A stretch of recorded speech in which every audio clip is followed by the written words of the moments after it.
एक रिपोर्ट के हिसाब से अमेरिका में हर साल हजारों इमिग्रेंट्स लोग लापता हो जाते हैं। US department of health and human services ने ये पुष्टि की है कि साल 2023 में 85,000 से ज्यादा इमिग्रेंट्स बच्चे गायब हो चुके हैं और आज तक उनका कोई सबूत ना मिल सका। दोस्तों, इसी साल साइलेंस ऑफ द प्रे नाम की एक फिल्म आई और इस फिल्म में एक अजनबी देश के एक भयानक पहलू को दिखाया गया है कि उन लोगों के साथ क्या हो सकता है जो मजबूरी में वहां चले जाते हैं और पूछने वाला उनका कोई नहीं। फिल्म की कहानी अच्छी है, आपको पसंद आएगी। तो कहानी की शुरुआत होती है और हमें मैरी नाम की एक औरत दिखाई जाती है। मैरी असल में एक एजेंट है और इस समय वो 2 इमिग्रेंट्स को कहीं ले जा रही थी। एक थी नीना और दूसरी उसकी छोटी बेटी इजाबेल।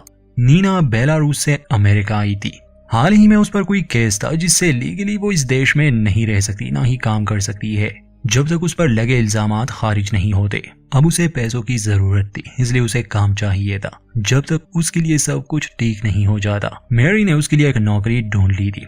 लूथर नाम का एक बूढ़ा शख्स था जिसे एक नौकरानी की जरूरत थी। तो अब मैरी नीना को उसी आदमी के पास ले जा रही है। रास्ते में नीना मैरी से लूथर के बारे में कुछ सवाल पूछती है, जैसे कि वो कैसा आदमी है। मैरी बताती है कि वो एक अकेला आदमी है, पुराने ख्यालों का, मगर दिल का बहुत अच्छा है। नीना वहाँ खुश रहेगी। उससे पहले भी कुछ लड़कियां वहाँ काम करने गई, जैसे मैरी को याद था कि एक रशिया से थी और दूसरी मैक्सिको से, जिस पर नीना उन लड़कियों का पूछती है कि उनका क्या हुआ। तो मैरी जवाब में कहती है कि 1-2 साल वहाँ काम करने के बाद वो पैसे कमाकर जा चुकी है, जिंदगी में आगे बढ़ चुकी है। दिल ही दिल में नीना को डर तो लग रहा था, क्योंकि वो एक अजनबी देश में थी, एक अनजान आदमी के घर काम करने के लिए जा रही थी, वो भी अमेरिका के एक वीरान इलाके में। मगर उसे अपनी बच्ची की भविष्य की चिंता थी, इसलिए वो इस काम के लिए मान गई। दूसरा, उसे मैरी पर बहुत भरोसा था, उसने नीना की बहुत मदद की थी। इतने में इजाबेल को बाथरूम जाना था, तो मैरी गाड़ी रोकती है। पास ही एक जंगल था। फिर अचानक से एक जख्मी आदमी वहां कर अपनी भाषा में शायद इनसे मदद मांग रहा था, मगर मैरी नीना को तुरंत ही गाड़ी में बैठने को कहती है और वहां से निकल जाती है।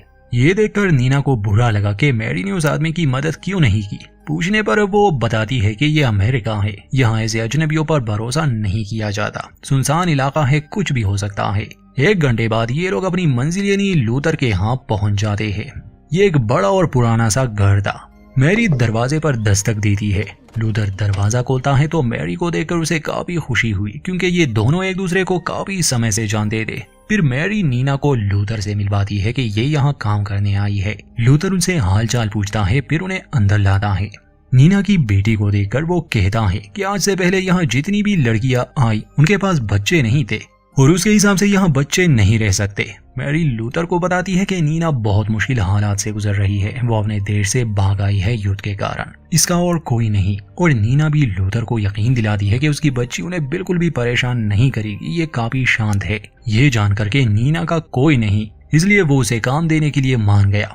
ये सुनकर नीना को काफी खुशी हुई। कुछ देर बाद मैरी वहां से चली जाती है। लूथर नीना को घर दिखाने लगा। घर के दीवारों पर लगे जानवरों के सर देखकर वो लूथर से पूछती है कि क्या आप शिकारी है। लूथर बताता है कि हाँ, उसे शिकार करना बहुत पसंद है और वो इस टाउन के लोगों का बुचर भी है।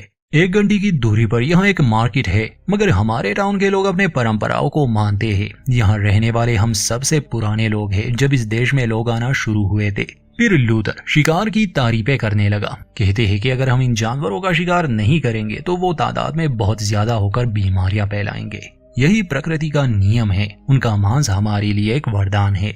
लूथर की ये बातें नीना को काफी अजीब लगी, मगर ये उसका देश नहीं, यहाँ के लोग अलग है, सोच अलग है। इसके बाद वो नीना को उसका बेडरूम दिखाता है, जिसे देखकर उसे काफी खुशी हुई, क्योंकि ये बिल्कुल साफ सुथरा था और उसे ज्यादा सफाई नहीं करनी पड़ेगी। सामने दीवार पर एक तस्वीर लगी थी। तो नीना लूथर से पूछती है कि क्या ये उसके दादा है। लूथर जवाब देता है कि ये मेरे परदादा है, वो भी एक शिकारी थे। वो उन पहले लोगों में से थे जिन्होंने ये जगह आबाद की और अब उनकी विरासत उसे मिल चुकी है। ये सब बहुत मेहनत से बना है और हमारी परंपरा है कि हम एक खास दिन मनाते हैं जिसे हम हार्वेस्ट कहते हैं। उसमें लजीज खाने की दावत होती है। नीना की इंग्लिश ज्यादा अच्छी नहीं थी, तो वो अंदाजा लगाती है कि शायद ये थैंक्सगिविंग जैसा कोई फेस्टिवल होगा। लूथर ने अपनी कम्युनिटी का जिक्र किया, जो कि असल में इसी टाउन के लोग थे, बस ये एक दूसरे से दूर दूर रहते थे और इनके अपने रस्मों रिवाज है। जो आगे हम खुद जान जाएंगे। उस रात नीना सोने से पहले अपने फोन में इंटरनेट चेक करती है, मगर यहाँ आसपास कोई वाईफाई नहीं था। ये तो बाद में नीना को पता चला कि लूथर के यहाँ इंटरनेट तो दूर की बात, कोई फोन भी नहीं है। वाकई वो एक पुराने ख्यालों का था। खैर, रात गुजरने के बाद सुबह जब नीना की आंख खुली तो इजाबेल बिस्तर पर नहीं थी। वो घबरा जाती है और जैसे ही वो नीचे आए तो देखती है कि वो लूथर के साथ बेटी नाश्ता कर रही है। क्योंकि नीना सो रही थी इसलिए लूथर ने खुद ही नाश्ता बनाया, जो कि असल में उसका काम था। इजाबेल को भी भूख लगी थी। इस पर नीना उससे माफी मांगती है कि आइंदा ऐसा नहीं होगा। पिछले कुछ दिनों से नीना काफी कांस रही थी। खैर, लूथर के हाथ का बना खाना उसे काफी लजीज लगा और वो खुद को उसकी तारीफ करने से नहीं रोक पाती। ठीक उसी समय बेसमेंट से एक आवाज आई। लूथर कहता है कि यह रैकून है जो अक्सर तहखाने में घुस आते हैं। वो नीना से कहता है कि अगर तुम्हें अपनी टांग नहीं कटवानी तो तहखाने में मत जाना। खुद वो चाबी लिए तहखाने में चला जाता है। नाश्ते के बाद हम देखते हैं कि लूथर नीना को घर के आसपास का इलाका दिखाता है। नीना उसे पूछती है कि वो अकेला क्यों रह रहा है, उसका परिवार कहाँ है। लूथर बताता है कि वो अकेला नहीं है, यहाँ के लोग उसके साथ है और अब तो नीना और उसकी बेटी भी है। खैर, वो ज्यादा खुलकर अपने बारे में नहीं बता रहा था। फिर लूथर उसे अपने बान के सामने ले आता है और बताता है कि वो यहाँ अपना काम करता है, जैसे मीट को काटना, उन्हें रखना, तो नीना इसके अंदर कभी ना जाए, ये उसका नियम है। उस समय छोटी इजाबेल को जमीन पर किसी की एक चीज भी मिली, जिस पर लूथर कहता है कि ये मेरी नहीं है।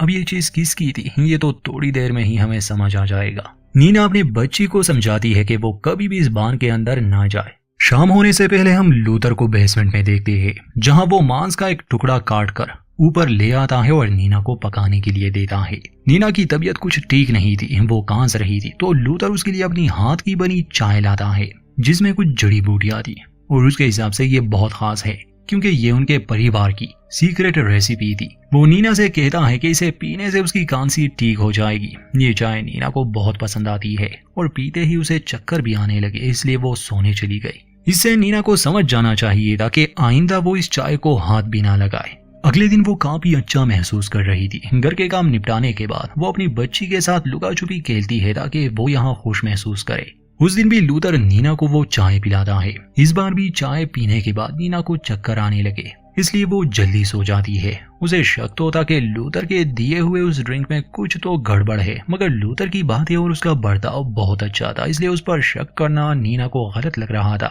अगले दिन जब नीना लकड़ियां काट रही थी तो लूथर ये कहकर वहां से चला जाता है कि वो मार्केट से कुछ सामान लेने जा रहा है। उसके जाने के कुछ देर बाद ही नीना को एक आदमी दिखाई दिया जिसके हाथ में आयरन रॉड था। वो आदमी इसी और आ रहा था, इसलिए नीना घबरा जाती है और अपनी बच्ची को लिए तुरंत ही घर के अंदर चली जाती है। शायद उस आदमी को मदद की जरूरत थी या फिर कुछ और। बाद में जब लूथर घर वापस आया तो नीना उसे इस बारे में बता देती है। उसे भी हैरानी हुई। लूथर नीना को समझाता है कि यहाँ मीलों तक कोई घर नहीं है, लोग खतरनाक है। आइंदा अगर उसे कोई अजनबी दिखे जो उसे नुकसान पहुंचाना चाहता हो तो वो तुरंत उसे मार दे।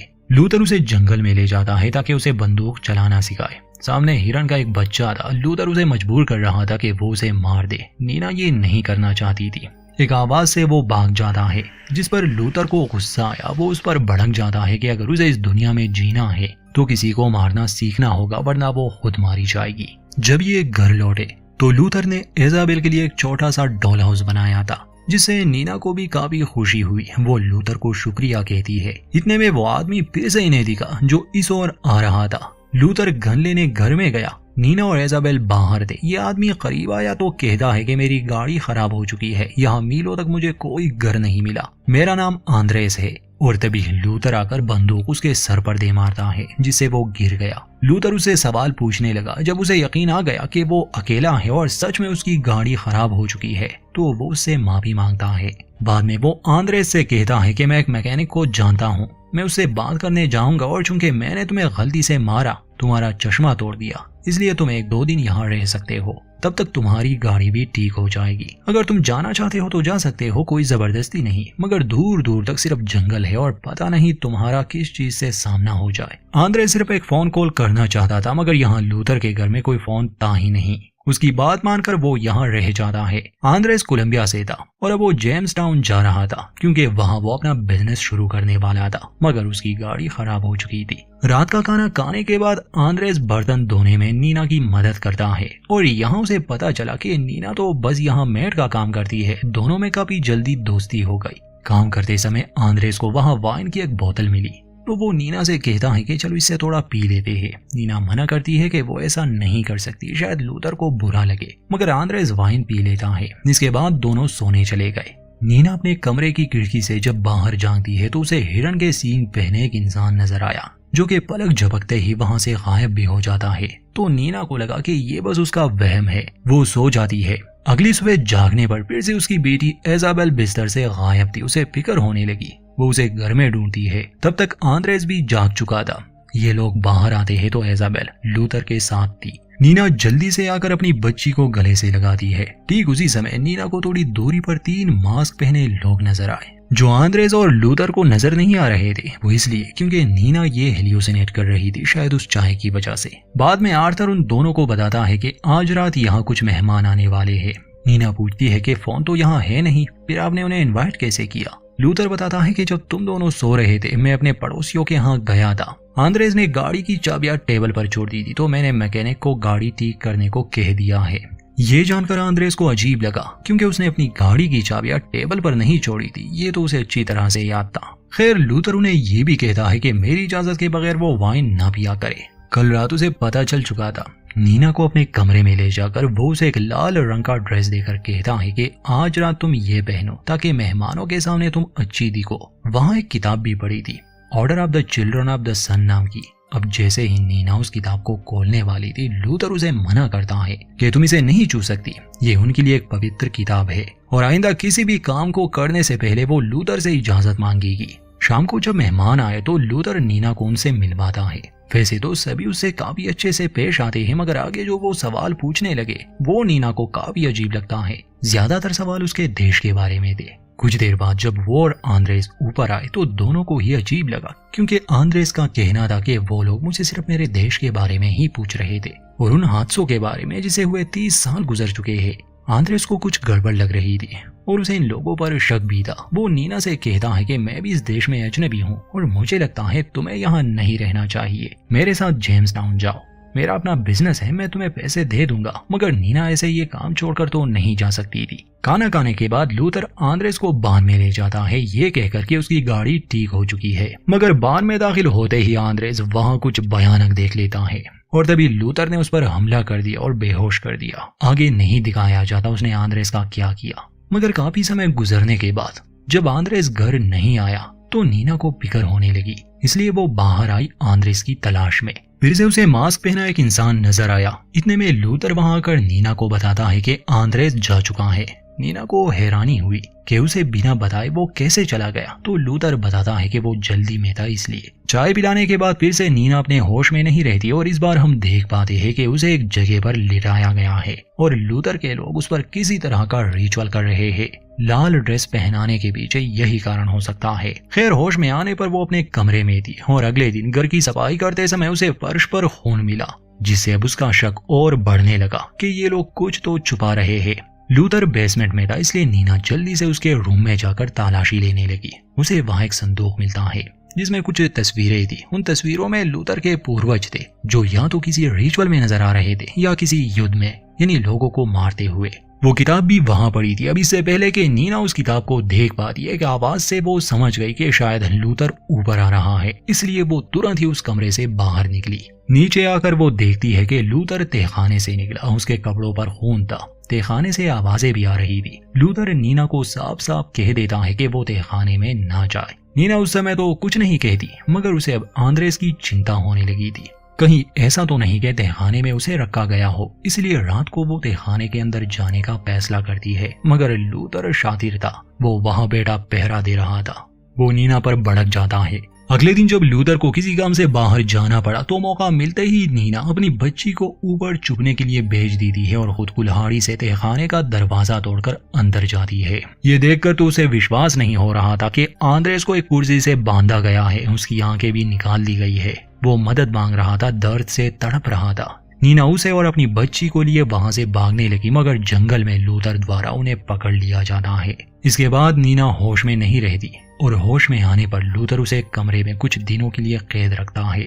वो उसे खाना देता, पानी देता और अपने हाथ की बनाई वो चाय जिसमें किसी तरह का नशा था इसी की वजह से नीना हेल्यूसिनेट कर रही थी और उसका शरीर काफी कमजोर हो गया था। नीना उसके सामने रोती है, गिड़गिड़ाती है कि वो उसे जाने दे, वो अपने देश वापस चली जाएगी। लूथर की सोच का अंदाजा हमें यहाँ होता है जब वो कहता है कि तुम अजनबी लोग यहाँ आते हो, अगर तुम्हारा शिकार ना किया गया तो तुम हद से ज्यादा हो जाओगे और हमारी ही जमीनों पर कब्जा कर लोगे। ये तो एक वरदान है तुम्हें मारने का और खाने का। एक रात अपने पूर्वजों के कपड़े और सर पर सींग लगाकर लूथर नीना को बाथरूम में ले जाता है, उसे कपड़े उतारने को कहता है। वो उसे नहलाना चाहता था जैसे किसी जानवर को नहलाया जाता है। नीना अपने बचाव में लड़ने की कोशिश भी करती है मगर लूथर उसे पानी में डुबो देता है। उसे मारता नहीं बल्कि डराता है, कहता है कि हमारे कुछ नियम है, हम बच्चों को नहीं खाते, इसलिए मैं तुम्हारी बच्ची को बड़ा करूंगा और उसे अपने तौर तरीके सिखाऊंगा, अपने जैसा बना दूंगा। ये सुनकर नीना बहुत रोती है मगर वो बेबस थी। लूथर हमेशा उसे धमकाता, डराता कि अगर वो उसकी बात नहीं मानेगी तो वो उसकी बेटी को मार देगा। फिर एक रात उनके यहाँ दावत होती है जिसे वो हार्वेस्ट कहते हैं। इनकी एक तरह की रस्म है जिसमें ये इंसानी मांस को खाते हैं। वैसे आम दिनों में भी ये लोग ऐसा ही करते हैं मगर ये दिन इनके लिए खास होता है। तो जब नीना को इस बार होश आया, वो कुर्सी से बंदी खाने के मेज के सामने थी और लूथर के लोग दावत पर आए थे, जिनमें से मैरी भी शामिल थी। मैरी भी इन्हीं की तरह एक कैनिबल है और जब भी उन्हें कोई ऐसा इमिग्रेंट मिलता है जिसके आगे पीछे कोई नहीं हो, उसे ये लोग अपना शिकार बना लेते हैं, जैसे नीना को बनाया और नीना से पहले बहुत से लोगों को। लूथर उठता है और अपने अजीब किताब से वो कुछ पढ़ने लगा। उन शब्दों का मतलब यही होता कि ये लोग इस जगह को स्वर्ग मानते हैं और यहाँ जो भी अजनबी आता है वो इनका काना है। ये किसी ईश्वर को नहीं मानते थे, बस इनके पूर्वजों ने जो ज्ञान छोड़ा था वही इनका धर्म था। अब जैसे ही लोग काना लाते हैं तो ये देखकर नीना के रोंगटे खड़े हो गए कि असल में वो आंद्रेस का कटा हुआ सर है। उल्टियां करती है जिससे वहां आए मेहमानों के कपड़े गंदे हो जाते हैं। सभी लूथर को दोष देते हैं कि उनका ये खास दिन उसकी वजह से बर्बाद हो गया। लूथर नीना को तहखाने में लाकर कुर्सी से बांध देता है। ये अच्छा था कि उसकी बच्ची भी वहां आ गई। कुछ घंटे बाद जब मेहमान वहां से जाने लगे तो नीना ने अपनी बच्ची की मदद से खुद को खोल दिया था। अब उसे यहाँ से निकलना था। वो एक चाकू लेती है और गन भी उसके हाथ लग गई। बाहर मेरी और लूथर नीना की बच्ची को लेकर बात कर रहे थे कि वो उसे नहीं खा सकते, इसलिए वो उसे बड़ा करेंगे और अपना जैसा बना लेंगे। तभी उन मेहमानों में से एक किसी चीज को लेने के लिए वापस आया तो नीना उसे देख लेती है और उसे तुरंत ही शूट कर देती है। गोली की आवाज सुनकर मेरी और लूथर भी सतर्क हो गए। नीना वहां से भागना चाहती थी। वहां एक गाड़ी खड़ी थी मगर वो लॉक थी और जैसे ही मेरी उसे मारने के लिए बढ़ती है, नीना सही समय पर उसे मार देती है। इसके तुरंत बाद वो बान में चली गई कि शायद उसे गाड़ी की चाबियां मिल सके। अंदर इंसानी शरीर के कटे आंग देखकर तो उसका डर और बढ़ गया। तभी लूथर उस पर हमला करने के लिए आ गया। नीना उसे शूट करती है मगर वो मनहूस बच जाता है। वो नीना को एक बॉक्स में बंद करके उसकी बच्ची को ढूंढने घर चला गया। नीना किसी तरह खुद को बाहर निकाल लेती है और घर आकर लूथर से लड़ने लगी, जिससे एक सींग उसके पैर में चला गया जो लूथर ने सर पर पहने थे। वो जख्मी हालत में पड़ी थी कि लूथर उसे मारने आ गया मगर नीना उसी सींग से उसे मारने लगी जब तक वो दम नहीं तोड़ देता। इस हादसे से वो शौक में रहती है और अगली सुबह लूथर की गाड़ी लिए वो इस नरक से निकल जाती है। और यहीं पर इस फिल्म का अंत। तो इस फिल्म में दिखाया गया ये कल्ट एक कैनाबल था जो ऐसे कमजोर लोगों का शिकार किया करते थे जिन्हें बचाने के लिए कोई नहीं आने वाला। ये सब रियल में भी हो सकता है क्योंकि दुनिया में हर तरह के इंसान आपको मिल जाते हैं और तरह तरह के कल्ट तो है ही। लूथर या उसके कल्ट मेंबर्स एक तरह से रेसिस्ट भी थे जो बाहर से आए लोगों को बर्दाश्त नहीं कर सकते थे और उन्हें मारना और बाद में खाना ही उनका धर्म था। यही उन्हें सही लगता था। वो किताब उन्हीं के पूर्वजों ने लिखी थी और ये लोग उसे बहुत मानते थे। ये अपने इस इलाके को स्वर्ग कहते थे और बाहर से आए बेचारे लोग इनका खाना थे। ये एक लो बजट की फिल्म थी मगर इसकी कहानी अच्छी है। उम्मीद करते हैं ये आपको पसंद आई होगी। वीडियो अच्छी लगे तो लाइक करें और चैनल को सब्सक्राइब करना ना भूलें।